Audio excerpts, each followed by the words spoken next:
The lecture hall buzzed with nervous energy as students from across the galaxy settled into their seats. The Galactic Academy of Advanced Sciences was known for accepting only the brightest minds from every species, and today's quantum mechanics class was no exception. Among the sea of alien faces sat Sarah Chen, one of only 3 humans in the entire academy. Professor Zethkar, a towering Vorthak with crystalline skin that reflected the classroom lights, began his lecture on dimensional energy manipulation. His 6 arms gestured gracefully as holographic equations filled the air above the podium. The Vorthak were known throughout the galaxy for their mathematical brilliance, having solved problems that had stumped other species for millennia. Sarah took careful notes on her tablet, her brown eyes focused intently on the complex formulas. She had worked twice as hard as anyone else just to get accepted here. Humans were still considered a primitive species by most galactic standards, having only achieved faster-than-light travel 50 years ago. Many questioned whether they belonged among the galaxy's intellectual elite. 3 rows behind her sat Kexthul, a young Vorthak prince whose family had funded half the Academy's research programs. His crystalline features held an expression of boredom as he lazily manipulated a small energy sphere between his fingers. Unlike his classmates who struggled with the advanced concepts, dimensional manipulation came naturally to his species. Professor Zethkar paused his lecture and looked around the room. Now, can anyone explain why the Henderson-Volkoff equation fails when applied to nonlinear dimensional matrices? Several hands shot up immediately. The professor's compound eyes scanned the room before settling on a confident Altarian student. The equation assumes uniform energy distribution, the student replied in their melodic voice. But nonlinear matrices create pockets of concentrated energy that the equation cannot account for. Partially correct, the professor acknowledged, but incomplete. The fundamental flaw runs deeper than energy distribution patterns. Sarah felt her heart race. She had been studying this exact problem for months, driven by a curiosity that her human professors back on Earth couldn't satisfy. The Henderson-Volkoff equation had always bothered her because it treated dimensional space as a static medium, ignoring the dynamic properties that Einstein had theorized centuries ago. Slowly, she raised her hand. The classroom fell silent. Every alien eye turned to look at the lone human sitting in the front section. Whispers began to circulate in dozens of different languages, most expressing surprise that the primitive human would dare to attempt such an advanced question. Yes, Miss Chen? Professor Zethkar's voice carried a hint of curiosity mixed with skepticism. Sarah stood up, feeling the weight of hundreds of stares. The Henderson-Volkoff equation fails because it treats dimensional space as passive rather than reactive.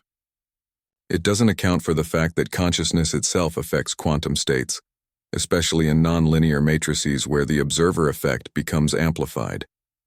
A few students chuckled. The Zephyrians clicked their mandibles in what Sarah had learned was their equivalent of laughter.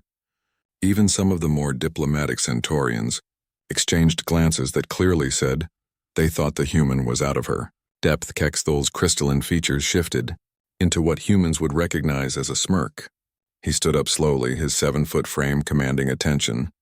Professor, with respect to my human classmate, I think she's confusing basic quantum mechanics with advanced dimensional theory. The observer effect is negligible at the dimensional level. Perhaps she should focus on understanding the fundamentals before attempting to critique established equations. The classroom erupted in quiet agreement. Nods and approving sounds came from students who clearly felt the arrogant human needed to be put in her place. Sarah felt her cheeks burn with embarrassment. But something deeper stirred within her, a determination that had gotten her this far from a small town on Earth to the most prestigious academy in the galaxy. Actually, Sarah continued, her voice growing stronger, the observer effect isn't negligible at all. Human consciousness research has shown that awareness itself creates quantum entanglement patterns that... Human consciousness research? Kexthul interrupted with a laugh that sounded like crystal chimes. Humans have barely begun to understand their own neural pathways, let alone consciousness itself. You're applying primitive theories to advanced physics. Professor Zethkar raised 2 of his arms for silence. His compound eyes studied both students with interest. This is unexpected. Mr. Kexthul, your critique follows traditional Vorthak understanding. Miss Chen, your perspective is unique.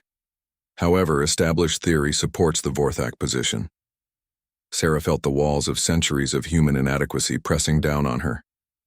Every dismissive comment, every condescending look, every time someone had told her that humans simply weren't advanced enough to contribute meaningfully to galactic science.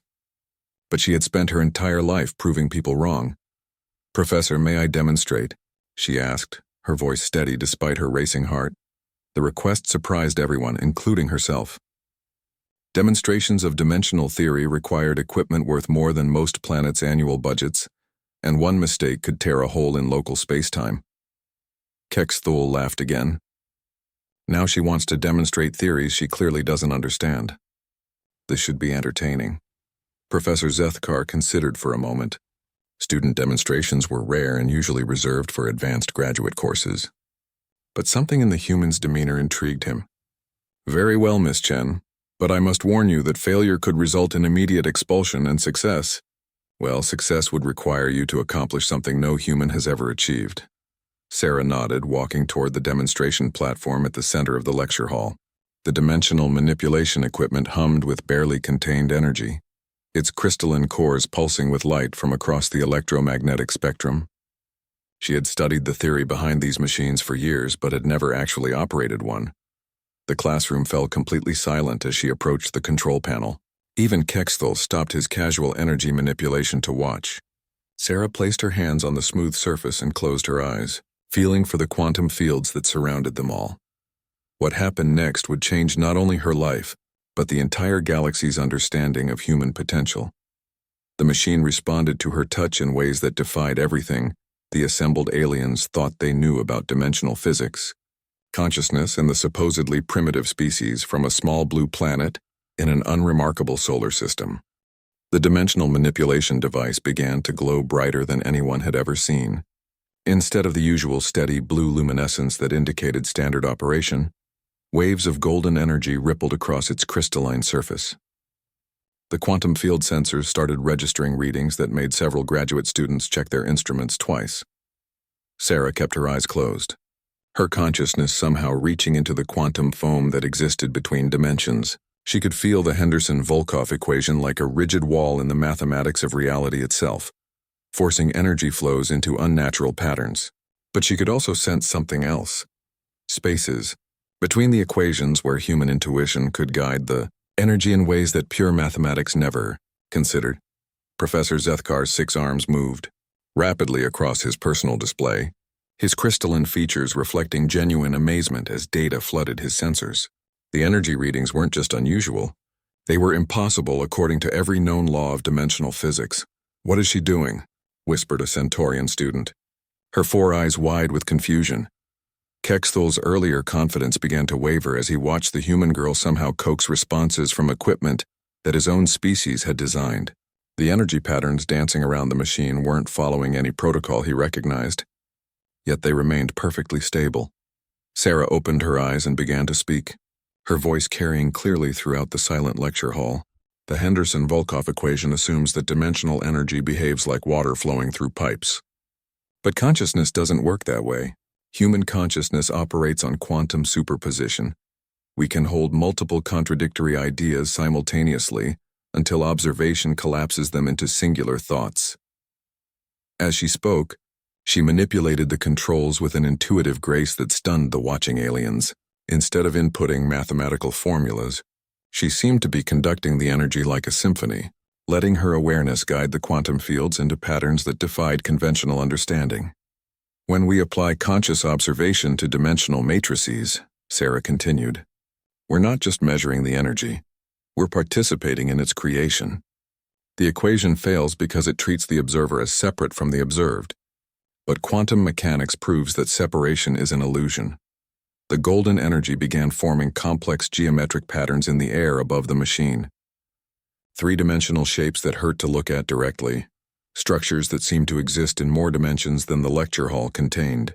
Several students gasped as they recognized mathematical forms that existed only in theoretical papers. Kexthul stood up abruptly, his crystalline skin now reflecting deep purple hues that indicated serious agitation. "Professor, this is impossible. She's manipulating dimensional energy without following any established protocols. The safety systems should have shut down the demonstration by now, but Professor Zethkar was staring at his readings with an expression that mixed fascination with growing concern. The energy levels were climbing beyond what should have been possible with Academy equipment, yet remained perfectly controlled. More disturbing was the fact that his instruments couldn't predict what would happen next. The patterns the human was creating existed outside. All known mathematical models. Sarah's demonstration reached its crescendo as she guided the energy into a form that made several students cry out in recognition. Floating above the machine was a perfect representation of a non-linear dimensional matrix, its impossible geometry rotating slowly in space that existed between dimensions. The Henderson-Volkoff equation predicts this matrix should collapse within nanoseconds, Sarah said calmly, maintaining her connection to the swirling energies. But consciousness creates stability through observation. Human consciousness specifically because we've evolved to navigate uncertainty rather than eliminate it. The matrix continued to rotate, defying every prediction. It should have destabilized the moment it formed. Yet Sarah's observation kept it perfectly balanced in a state that existed between mathematical possibility and physical reality. Quetzalcoatl's purple agitation deepened to almost black. His family had spent generations studying dimensional manipulation, and their species was considered the ultimate authority on the subject. To watch a primitive human achieve something that violated fundamental Vorthak understanding was deeply disturbing. "Anyone can create pretty light shows," he said, his voice carrying an edge of desperation. "But can she actually solve the equation? Can she provide a mathematical proof that doesn't rely on mystical human consciousness theories?" The challenge hung in the air like a thrown gauntlet. Mathematical proof was the universal language of science, respected by every advanced species in the galaxy. If Sarah couldn't provide rigorous mathematical support for her demonstration, it would be dismissed as an interesting but ultimately meaningless curiosity. Sarah smiled for the first time since the demonstration began. With her free hand, she gestured to the holographic displays around the lecture hall. "I don't need to solve the Henderson-Volkoff equation," she said quietly. "I need to replace it." Her words sent shockwaves through the assembled students. Replacing fundamental equations was something that happened perhaps once in a millennium, and only after decades of peer review by the galaxy's greatest minds. The new equation accounts for consciousness as an active participant rather than a passive observer, Sarah continued, beginning to input symbols that made the alien mathematics professors lean forward with intense concentration. It treats dimensional space as a living system that responds to awareness, particularly to the type of creative uncertainty that human consciousness provides. As the new equation took shape in the air, Professor Zethkar's instruments began registering energy signatures that matched Sarah's demonstration perfectly. For the first time in recorded galactic history, a new mathematical framework was predicting previously impossible results with perfect accuracy. Quetzalcoatl stared at the floating equation with growing horror. If the human was correct, it would mean that his species' understanding of dimensional physics was not just incomplete, but fundamentally flawed. Worse, it would mean that humans possessed an intellectual advantage that the supposedly superior Vorthak had never even considered. "This is academic fraud," he declared, his voice echoing through the lecture hall. "No single student could develop such a complex equation overnight. She must be using some kind of technological assistance or accessing outside databases." But even as he spoke, Quetzalcoatl knew his accusation sounded desperate. The Academy's security systems were too advanced to allow such cheating, and the equation was being generated in real time before hundreds of witnesses. Sarah finally released her connection to the dimensional machine, and the impossible matrix slowly faded from existence. But the equation remained floating in the air, its symbols seeming to pulse with their own inner light. "Professor," she said, turning to face Zethkar with quiet confidence, "I believe my demonstration addresses your original question about why the Henderson-Volkoff equation fails with nonlinear matrices." The lecture hall remained silent except for the soft humming of recording devices, capturing every detail of what many would later recognize as one of the most significant moments in galactic scientific history. Professor Zethkar's compound eyes studied the human student with a mixture of respect and uncertainty that no one had ever seen from the distinguished Vorthak academic. The implications of what had just occurred were staggering and would require careful consideration by minds far greater than his own. But Kexthul was far from finished with his challenge to the presumptuous human who dared to overturn centuries of established scientific understanding. The silence stretched for several heartbeats before Professor Zethkar finally spoke. Miss Chen, your demonstration is extraordinary. However, Mr. Kexthul raises important questions about verification and peer review. Revolutionary claims require extraordinary evidence. Kexthul seized on this opening, his crystalline features brightening to their normal pale blue as confidence returned. Exactly, Professor. What we've witnessed could be elaborate stagecraft or equipment malfunction. I propose a formal academic challenge under full scrutiny. Sarah felt a chill run down her spine. Academic challenges were rare at the Galactic Academy, usually reserved for disputes between established researchers. They involved rigorous testing by panels of experts from multiple species, with the loser facing academic disgrace and often permanent expulsion from serious scientific circles. A formal challenge seems excessive, Professor Zethkar began, but Kexthul interrupted with the authority that came from his family's position. With respect, Professor, this human has just claimed to overturn fundamental principles that have guided galactic science for thousands of years. If her theories are correct, they deserve the highest level of verification. If they're wrong, he let the implication hang in the air. Murmurs rippled through the lecture hall as students realized what was happening. Word would spread quickly through the Academy's communication networks, drawing attention from across the galaxy. A formal challenge between a Vorthak prince and an unknown human would be impossible to ignore. Sarah looked around the lecture hall at faces that ranged from curious to hostile. Many alien species still viewed humans as intellectual inferiors, who had advanced too quickly through lucky technological discoveries rather than genuine understanding. This challenge would either prove them wrong or confirm their prejudices permanently. I accept, Sarah said clearly, her voice carrying to every corner of the room. A collective intake of breath came from several species simultaneously. Professor Zethkar's 6 arms froze in mid-gesture, and even Kexthul looked momentarily surprised by her immediate acceptance. Miss Chen, the professor said carefully, you should understand the stakes involved. Academic challenges are conducted before the full review board, including representatives from every major species in the galaxy.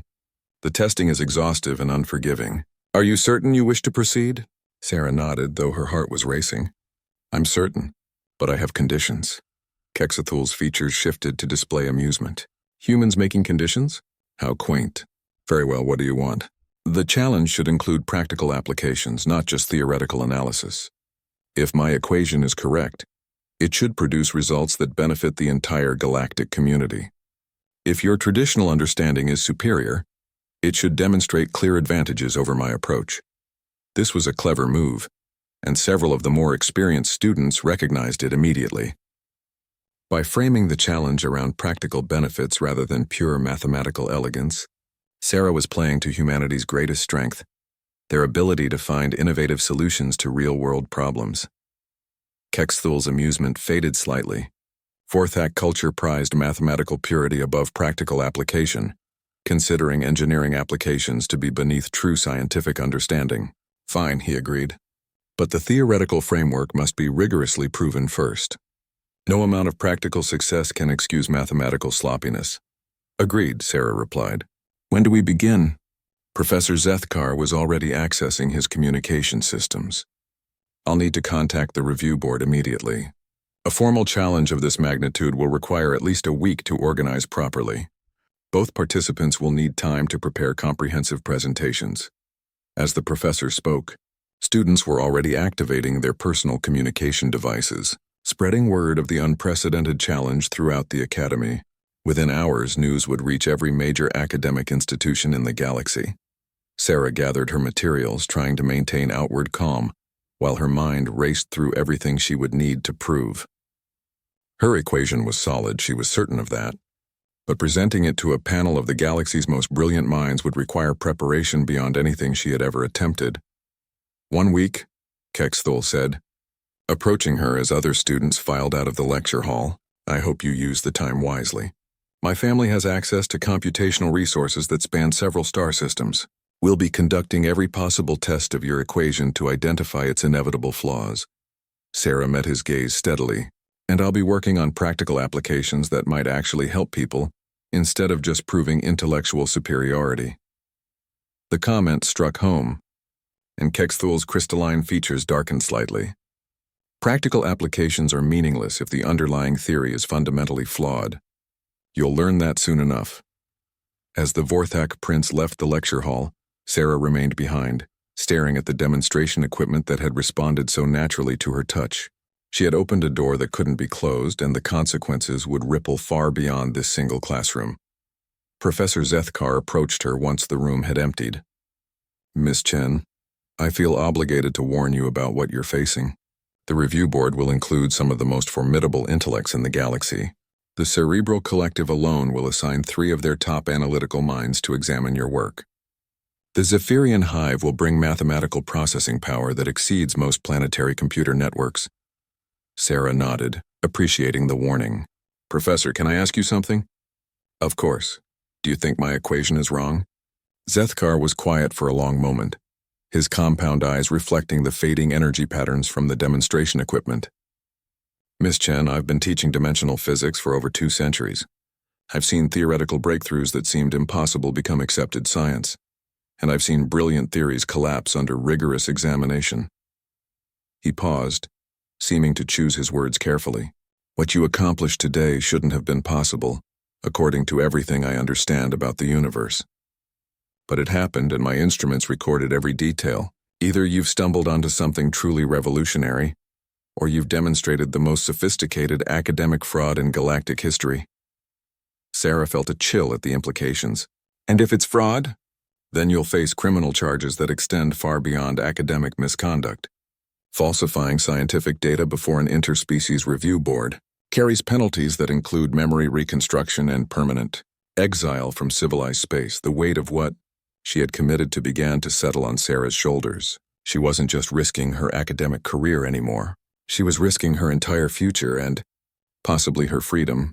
But as she looked at the equation still glowing softly in the air above the demonstration platform, she felt the same certainty that had driven her to leave Earth and pursue knowledge among the stars.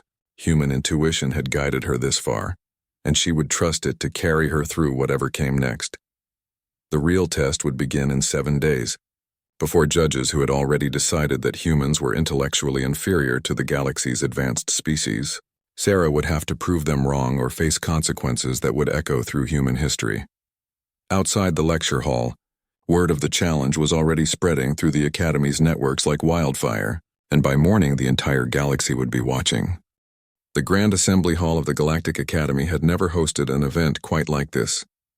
Representatives from 17 major species had arrived within days, their ships filling the orbital docking stations with a display of technological diversity that attracted observers from across the galaxy. The formal academic challenge between a Vorthak prince and an unknown human had captured imaginations far beyond scientific circles. Sarah spent the week in intense preparation, working 18-hour days in the Academy's advanced research laboratories. She had access to computational resources that dwarfed anything available on Earth, but her approach remained fundamentally different from traditional galactic science.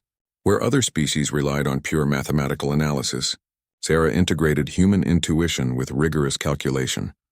Dr. Elena Vasquez, the senior human researcher at the Academy, had flown in from Earth specifically to support Sarah during the challenge. As one of only 12 humans with advanced degrees in galactic physics, her presence carried significant weight within the small human scientific community. The review board is intimidating, Dr. Vasquez warned as they reviewed Sarah's presentation materials. The Cerebral Collective representatives can process mathematical relationships faster than our best computers. The Zephyrian hive mind will analyze your equation from perspectives we can't even imagine, and the Vorthak delegation includes some of the most respected theoretical physicists in the galaxy. Sarah nodded, but her focus remained on the practical applications she had been developing. Her equation didn't just explain dimensional energy behavior. It predicted ways to manipulate that energy more efficiently than any current technology. If she was right, the implications went far beyond academic theory.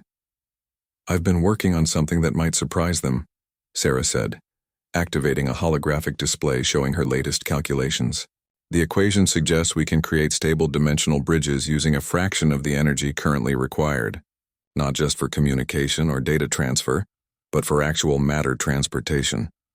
Dr. Vasquez studied the projections with growing excitement. Sarah, if these numbers are correct, you're talking about revolutionizing interstellar travel. Current bridge technology requires the combined output of multiple fusion reactors. Your approach would make it accessible to individual ships. That's the idea. But I need to prove the theory works first. Meanwhile, in the Vorthak delegation's private research facility, Quetzalcoatl was conducting his own intensive preparations. His family had provided him with access to computational arrays that spanned 3 star systems, processing power that could simulate entire galactic economies. Teams of the finest Vorthak mathematicians were analyzing Sarah's equation from every possible angle, searching for the flaws that would justify their species' intellectual superiority. The human's mathematical framework is surprisingly elegant, admitted Dr. Kethvar, one of the most respected Vorthak theoreticians.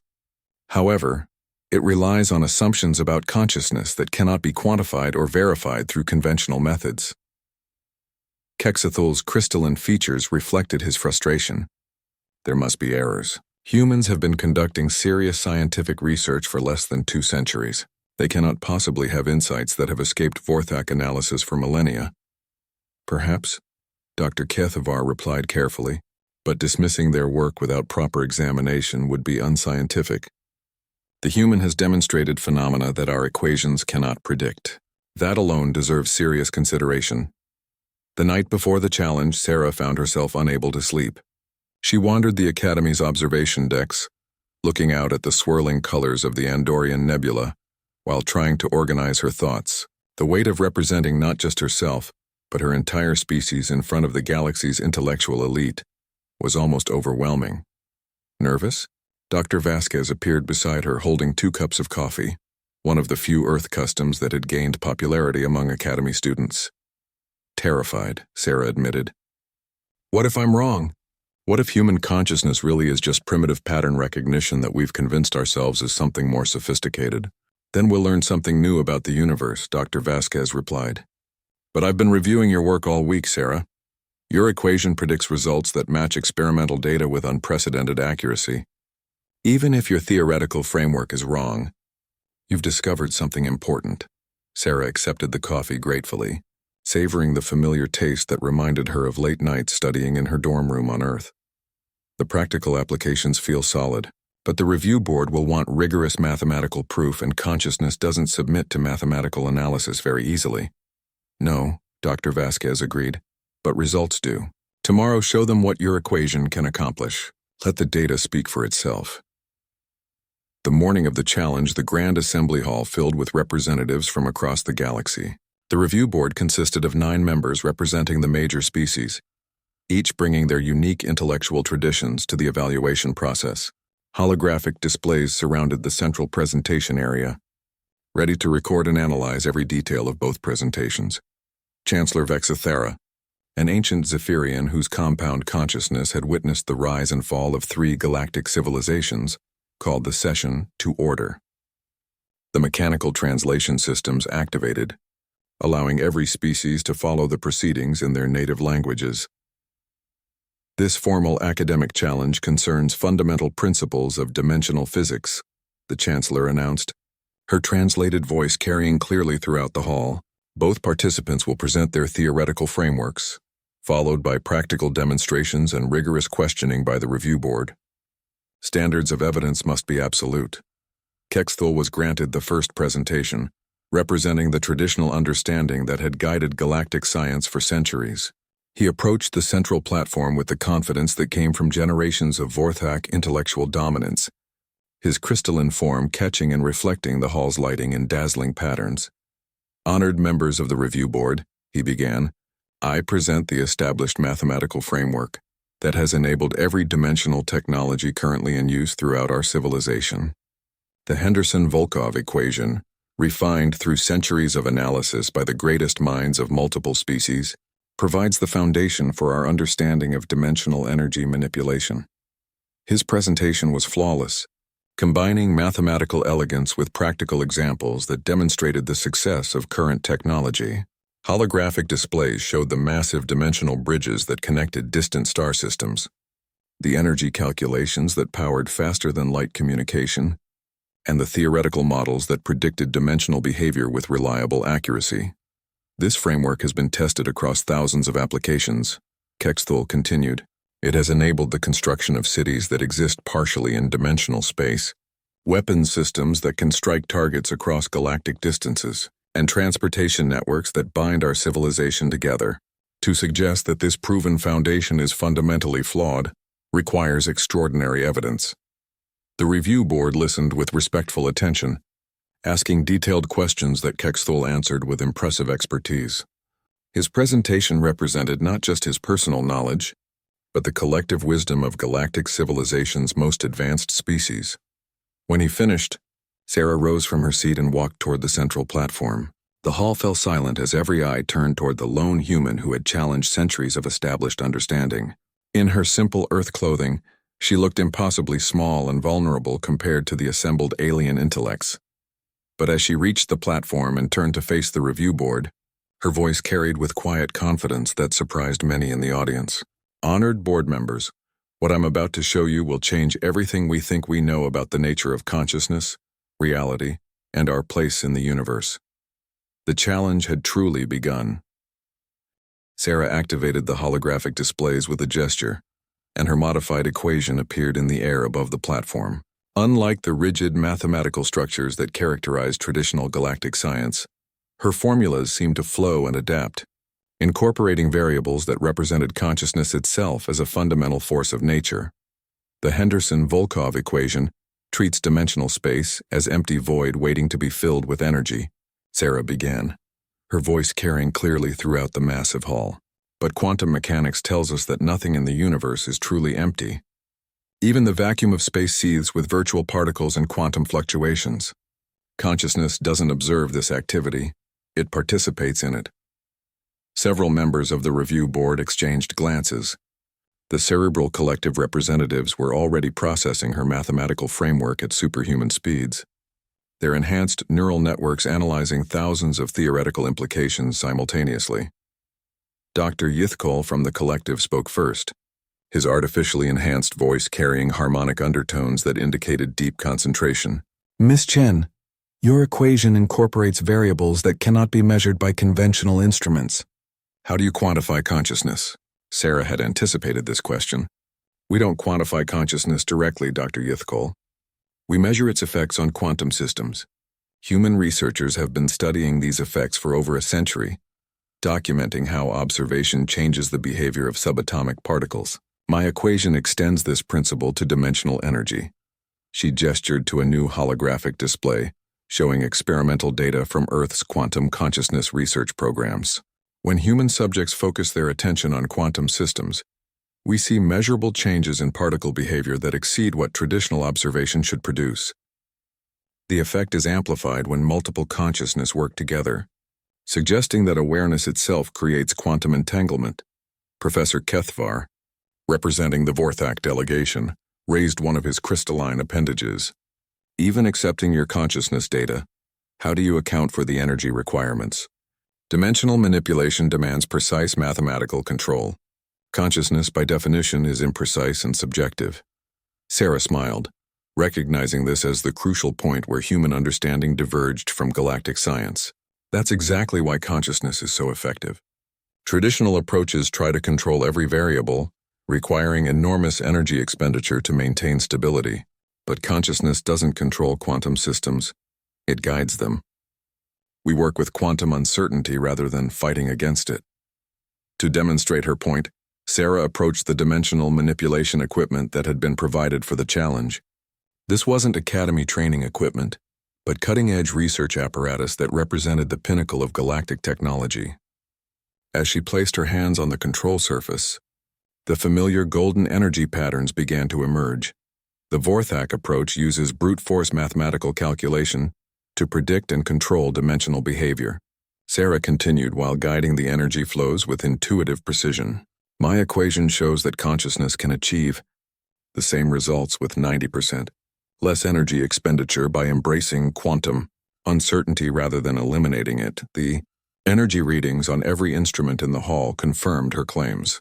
Where traditional dimensional manipulation required massive power sources, Sarah's consciousness-guided approach was operating with energy levels barely above background radiation. Ambassador Zarthul from the Silicon Confluence spoke next, her crystalline voice expressing skepticism. Impressive energy efficiency, but can your approach achieve the precision required for practical applications? Our transportation networks depend on mathematical accuracy measured in quantum decimal places.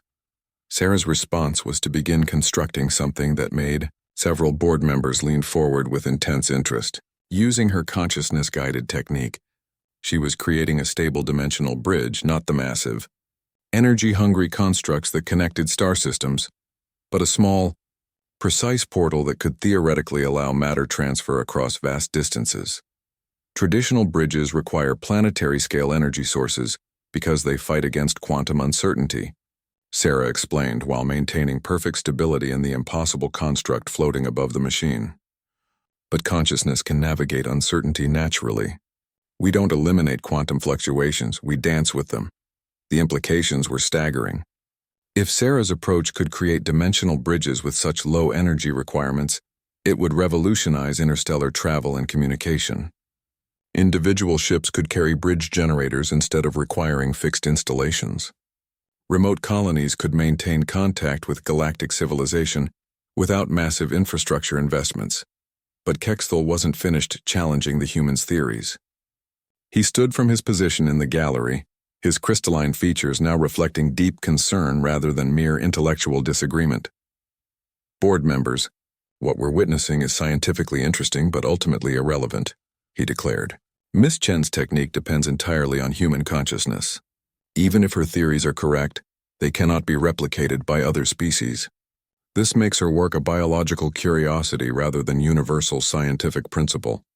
The challenge struck at the heart of scientific methodology. For a theory to be accepted as universal truth, it had to be reproducible by independent researchers regardless of their species or origin. If only humans could utilize consciousness-guided dimensional manipulation, Sarah's equation would be classified as species-specific phenomenon rather than fundamental physics. Sarah felt a moment of doubt as the implications of Kexthal's challenge settled over the assembly. She had been so focused on proving her equation worked that she hadn't fully considered whether other species could replicate her results. But then she remembered something from her consciousness research. The quantum entanglement effects were stronger when multiple awareness worked together, regardless of the source of that consciousness. Mr. Kexthal raises an important point about reproducibility, Sarah acknowledged. But consciousness isn't uniquely human. Every species in this hall possesses awareness, and awareness creates quantum effects. The question isn't whether other species can use consciousness-guided manipulation. It's whether they're willing to embrace uncertainty instead of demanding absolute control. She gestured toward the stable, dimensional bridge still floating above the equipment. I invite any member of the review board to attempt replication using their own consciousness. The offer sent ripples of surprise through the assembly. No formal academic challenge had ever included such a direct invitation for board members to participate in experimental procedures. Dr. Yithkol from the Cerebral Collective was the first to respond. His artificially enhanced neural network was already analyzing the quantum signatures of Sarah's technique, identifying patterns that might be reproducible through different forms of consciousness. An intriguing proposal, he said, standing and approaching the demonstration platform. If consciousness itself is the key factor rather than specifically human consciousness, then enhanced artificial intelligence should be capable of similar results. Sarah stepped aside as Dr. Yithkol placed his cybernetic interfaces against the equipment's control surface. For several moments, nothing happened as his enhanced mind tried to apply traditional mathematical control to the quantum systems. Then, slowly, new energy patterns began to emerge, different from Sarah's golden flows, but achieving similar stability, with equally low energy requirements. Dr. Yithkol's enhanced consciousness was navigating quantum uncertainty using computational awareness rather than human intuition. The hall erupted in excited conversations in dozens of languages as the implications became clear. Sarah's equation didn't just work for humans, it represented a fundamental principle that any conscious entity could potentially utilize, but the demonstration also revealed something that would have profound consequences for the balance of power among galactic civilizations. Different forms of consciousness produced different effects, each with unique advantages and capabilities. The challenge was far from over. The Grand Assembly Hall of the Galactic Academy had never hosted an event quite like this.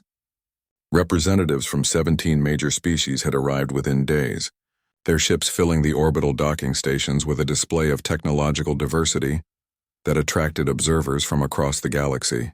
The formal academic challenge between a Vorthak prince and an unknown human had captured imaginations far beyond scientific circles. Sarah spent the week in intense preparation, working 18-hour days in the Academy's advanced research laboratories. She had access to computational resources that dwarfed anything available on Earth, but her approach remained fundamentally different from traditional galactic science. Where other species relied on pure mathematical analysis, Sarah integrated human intuition with rigorous calculation. Dr. Elena Vasquez, the senior human researcher at the Academy, had flown in from Earth specifically to support Sarah during the challenge. As one of only 12 humans with advanced degrees in galactic physics, her presence carried significant weight within the small human scientific community. The review board is intimidating, Dr. Vasquez warned as they reviewed Sarah's presentation materials. The cerebral collective representatives can process mathematical relationships faster than our best computers. The Zephyrian hive mind will analyze your equation from perspectives we can't even imagine, and the Vorthak delegation includes some of the most respected theoretical physicists in the galaxy. Sarah nodded, but her focus remained on the practical applications she had been developing. Her equation didn't just explain dimensional energy behavior. It predicted ways to manipulate that energy more efficiently than any current technology. If she was right, the implications went far beyond academic theory. "I've been working on something that might surprise them," Sarah said, activating a holographic display showing her latest calculations. "The equation suggests we can create stable dimensional bridges using a fraction of the energy currently required, not just for communication or data transfer, but for actual matter transportation." Dr. Vasquez studied the projections with growing excitement. "Sarah, if these numbers are correct, you're talking about revolutionizing interstellar travel. Current bridge technology requires the combined output of multiple fusion reactors. Your approach would make it accessible to individual ships. That's the idea, but I need to prove the theory works first." Meanwhile, in the Vorthak delegation's private research facility, Quetzalcoatl was conducting his own intensive preparations. His family had provided him with access to computational arrays that spanned 3 star systems, processing power that could simulate entire galactic economies. Teams of the finest Vorthak mathematicians were analyzing Sarah's equation from every possible angle, searching for the flaws that would justify their species' intellectual superiority. "The human's mathematical framework is surprisingly elegant," admitted Dr. Kethvar, one of the most respected Vorthak theoreticians.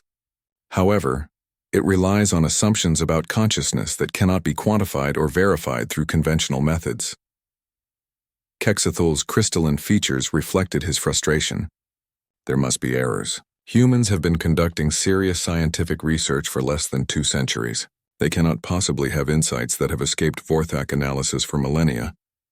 "Perhaps," Dr. Kethavar replied carefully, "but dismissing their work without proper examination would be unscientific. The human has demonstrated phenomena that our equations cannot predict. That alone deserves serious consideration." The night before the challenge, Sarah found herself unable to sleep. She wandered the Academy's observation decks, looking out at the swirling colors of the Andorian nebula, while trying to organize her thoughts. The weight of representing not just herself, but her entire species in front of the galaxy's intellectual elite was almost overwhelming. "Nervous?" Dr. Vasquez appeared beside her holding 2 cups of coffee, one of the few Earth customs that had gained popularity among Academy students. "Terrified," Sarah admitted. "What if I'm wrong? What if human consciousness really is just primitive pattern recognition that we've convinced ourselves is something more sophisticated? Then we'll learn something new about the universe," Dr. Vasquez replied. "But I've been reviewing your work all week, Sarah. Your equation predicts results that match experimental data with unprecedented accuracy. Even if your theoretical framework is wrong, you've discovered something important. Sarah accepted the coffee gratefully, savoring the familiar taste that reminded her of late nights studying in her dorm room on Earth. The practical applications feel solid, but the review board will want rigorous mathematical proof, and consciousness doesn't submit to mathematical analysis very easily. No, Dr. Vasquez agreed, but results do. Tomorrow, show them what your equation can accomplish. Let the data speak for itself. The morning of the challenge, the Grand Assembly Hall filled with representatives from across the galaxy. The review board consisted of 9 members representing the major species, each bringing their unique intellectual traditions to the evaluation process. Holographic displays surrounded the central presentation area, ready to record and analyze every detail of both presentations. Chancellor Vexithera, an ancient Zephyrian whose compound consciousness had witnessed the rise and fall of 3 galactic civilizations, called the session to order. The mechanical translation systems activated, allowing every species to follow the proceedings in their native languages. This formal academic challenge concerns fundamental principles of dimensional physics, the Chancellor announced, her translated voice carrying clearly throughout the hall. Both participants will present their theoretical frameworks, followed by practical demonstrations and rigorous questioning by the review board.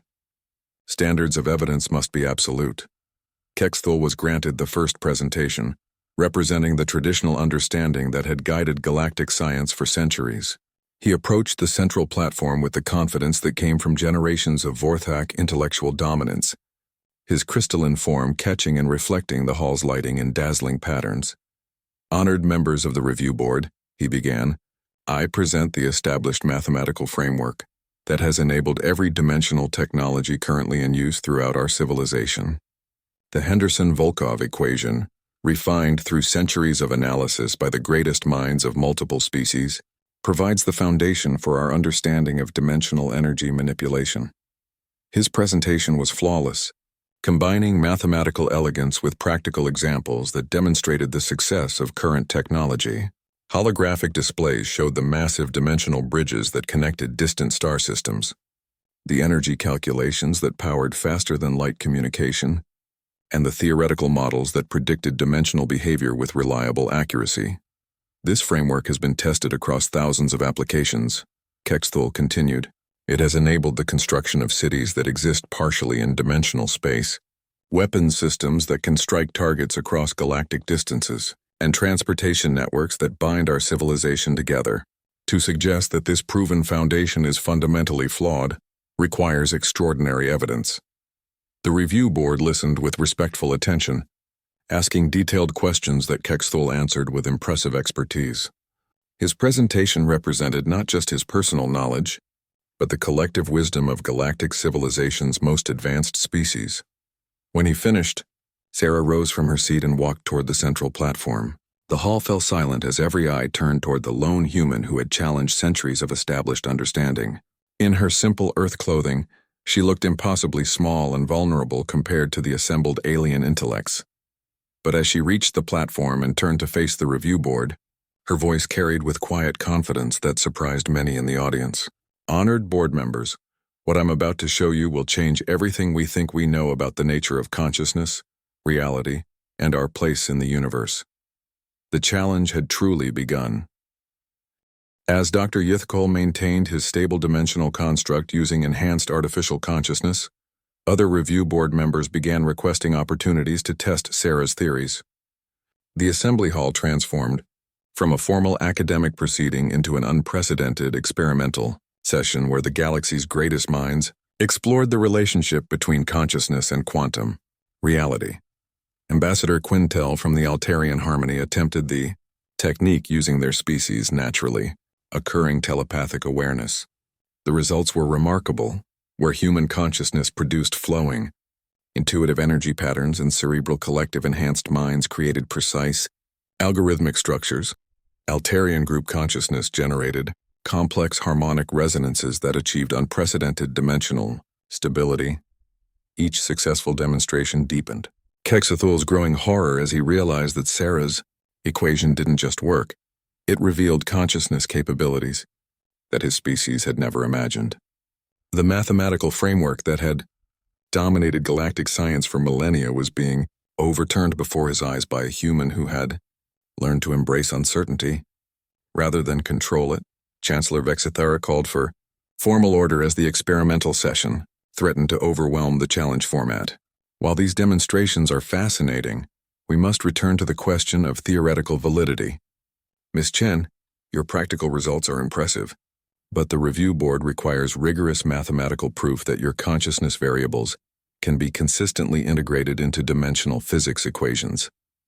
Sarah nodded, having prepared for exactly this requirement. Chancellor, members of the board, what we've witnessed today isn't just practical application. It's mathematical proof that consciousness functions as a fundamental force in dimensional space. Each species that successfully replicated my technique generated measurable quantum signatures that my equation predicted with perfect accuracy. She activated a comprehensive display showing the mathematical analysis of each demonstration. The data was overwhelming. Consciousness effects on quantum systems followed predictable patterns that could be calculated, measured, and replicated. But more importantly, the energy efficiency gains were consistent across all forms of consciousness, proving that the Henderson-Volkoff equation's fundamental assumptions were incorrect. Dr. Zethmos from the Rigelian Mathematical Institute, whose species was renowned for their logical precision, spoke for the first time during the proceedings. Miss Chen, your data supports your theoretical claims. However, we must address practical concerns. If consciousness-guided dimensional manipulation becomes widespread, it could destabilize the economic and political structures that depend on current energy-intensive technologies. The observation was astute and politically dangerous. The established galactic order depended heavily on centralized dimensional infrastructure that required massive resources and technological sophistication. If individual ships could generate their own dimensional bridges, if small colonies could maintain interstellar communication without expensive installations, the balance of power among civilizations would shift dramatically. Kexthal seized on this concern as his last opportunity to discredit Sarah's work. Board members, this perfectly illustrates why Miss Chen's theories are dangerous regardless of their scientific validity. She's not just proposing new equations, she's advocating for the destruction of the technological foundations that maintain galactic civilization. Sarah felt the political implications closing around her like a trap. Even if her science was correct, established interests had powerful motivations to suppress discoveries that threatened their dominance, but Dr. Vasquez had taught her that the greatest scientific breakthroughs often faced political opposition precisely because they promised to democratize knowledge and capability. Mr. Kexethal, Sarah replied calmly, scientific truth doesn't change based on political convenience. The universe operates according to natural laws, not economic systems. If our current technological approach is inefficient, we have a responsibility to develop better methods regardless of the consequences for established interests. Her words carried clearly throughout the assembly hall, broadcast across communication networks to audiences throughout the galaxy. The formal academic challenge had become something much larger, a debate about whether scientific progress should be limited by political considerations. Chancellor Vexthara recognized the dangerous territory the proceedings had entered. Miss Chen, while your observations about scientific responsibility are noted, this board must focus on the validity of your theoretical framework rather than its broader implications. The Chancellor's attempt to redirect the discussion was interrupted by an unexpected development. Dr. Yithkol, still maintaining his dimensional construct through enhanced consciousness, began reporting readings that surprised everyone present. Board members, he announced, my consciousness interface with the dimensional field is detecting quantum structures that don't appear in any of our theoretical models. Miss Chen's equation predicts these structures, but traditional mathematics cannot account for them. The implications were staggering. If Sarah's equation could predict phenomena that established science couldn't even detect, it represented a fundamental advancement in understanding, rather than merely an alternative approach to known problems. Sarah felt a surge of excitement as she realized what Dr. Yithkol was discovering. Those structures are consciousness-created quantum entanglement patterns. Traditional equations ignore them because they only exist when awareness interacts with dimensional fields. That's why current technology requires so much energy. It's fighting against quantum structures it can't even measure. The revelation shifted the entire challenge from theoretical debate to practical demonstration of scientific advancement. Sarah's equation wasn't just different, it was more complete, providing insights into reality that traditional approaches had missed entirely. But as the board members struggled to process the implications of consciousness-created quantum structures, Caxthul made a final, desperate attempt to discredit Sarah's work through personal attack rather than scientific argument. "Board members," he declared, "we cannot allow galactic science to be controlled by primitive human consciousness theories. Ms. Chen may have stumbled onto interesting phenomena, but she lacks the intellectual sophistication to understand the broader implications of her discoveries. Humans are barely past their technological infancy. They cannot guide civilizations that have pursued scientific understanding. For millions of years, the personal nature of the attack created uncomfortable silence throughout the assembly hall. Scientific challenges were supposed to focus on ideas rather than the species or individuals presenting them. Sarah felt the familiar burn of species-based discrimination that had followed her throughout her academic career. But this time, instead of retreating or trying to prove her worthiness, she responded with quiet confidence backed by irrefutable results. "Mr. Caxthul, you're absolutely correct that humans are newcomers to galactic science," she said calmly. "That's exactly why we were able to see solutions that escaped more established approaches. Sometimes fresh perspective reveals truths that familiarity obscures." She gestured toward the dimensional constructs, still floating stable above the demonstration equipment, maintained by consciousness techniques that violated everything the galaxy's advanced civilizations thought they knew about physics. "The universe doesn't care about our intellectual sophistication or the length of our scientific traditions. It operates according to natural laws that reward understanding regardless of which species achieves that understanding first." Sarah's response carried conviction that resonated far beyond the assembly hall. Across the galaxy, audiences were witnessing a moment that would redefine not just dimensional physics, but the relationship between established authority and revolutionary discovery. The review board now faced a decision that would echo throughout galactic history, whether to embrace new understanding or protect the existing order that had shaped civilization for millennia.